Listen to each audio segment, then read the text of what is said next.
ఈ star ఫ్రూట్లో calories అయితే 31 calories ఉంటాయి. అందుకని చాలా తక్కువ క్యాలరీస్. ఇక బొప్పాయి తిన్నా చూడండి, బరువు ఉన్న షుగర్ ఉన్న ఎవరికి ఏం కాదు కదా.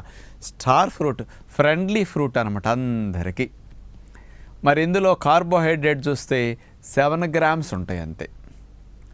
ప్రోటీన్ తీసుకుంటే 2 గ్రామ్ ప్రోటీన్, ఫ్యాట్ అస్సలు ఉండదు. ఫైబర్ 3 గ్రామ్ ఫైబర్ ఉంటుంది. ఇక ఇందులో విటమిన్ సి ముఖ్యంగా 35 మిల్లీగ్రాములు ఉంటుంది.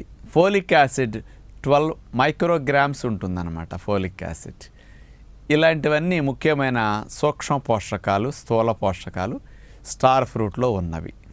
ప్రధానంగా 91% వాటర్ అనుకోండి అది. మరి స్టార్ ఫ్రూట్లో ఒక 7 ప్రధానమైన లాభాలు మనం పొందటానికి ఉపయోగపడుతుంది అని సైంటిఫిక్ స్టడీ చేసిన వారు 2016 సంవత్సరంలో